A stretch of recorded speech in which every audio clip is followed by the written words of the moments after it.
স্থানীয় সময় শনিবার ভোরে ইউক্রেনের কিয়েভ অঞ্চলে ড্রোন হামলা চালায় রাশিয়া। এতে ইয়াহুতিন শহরের একটি গুদাম ও লজিস্টিক্স কমপ্লেক্সে আগুন ধরে যায়। প্রেসিডেন্ট ভলোদিমির জেলেনস্কি বলেন, এক রাতেই 400-র বেশি ড্রোন ও প্রায় 40টি বিভিন্ন ধরনের ক্ষেপণাস্ত্র ছুড়ে রাশিয়া, যার মূল লক্ষ্য ছিল বিদ্যুৎ উৎপাদন ও বিতরণ ব্যবস্থা। ইউক্রেনের জ্বালানি মন্ত্রী জানান, তাপবিদ্যুৎ কেন্দ্র ও উচ্চ ক্ষমতা সম্পন্ন সাব স্টেশন ও ট্রান্সমিশন লাইনে আঘাত হানায় পারমাণবিক বিদ্যুৎ কেন্দ্রগুলোর উৎপাদন কমাতে হয়, বন্ধ হয়ে যায় একটি ইউনিট।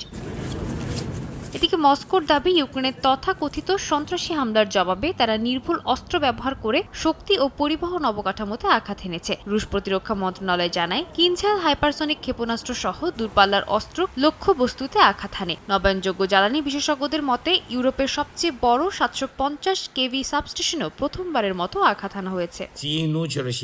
পাল্টাপাল্টি হামলার মধ্যেই যুদ্ধ শেষ করতে যুক্তরাষ্ট্রের কূটনৈতিক তৎপরতা অব্যাহত রয়েছে। ইউক্রেনের প্রেসিডেন্ট জেলেনস্কি জানান, যুক্তরাষ্ট্র চায় জুনের মধ্যেই রাশিয়া ইউক্রেন যুদ্ধের অবসান ঘটাতে। বলেন, আগামী সপ্তাহে ইউক্রেন ও রাশিয়াকে আলোচনার জন্য আমন্ত্রণ জানানো হয়েছে এবং ইউক্রেন এতে সম্মত হয়েছে। সম্ভাব্য বৈঠকটি যুক্তরাষ্ট্রের মিয়ামিতে হতে পারে বলেও জানান জেলেনস্কি।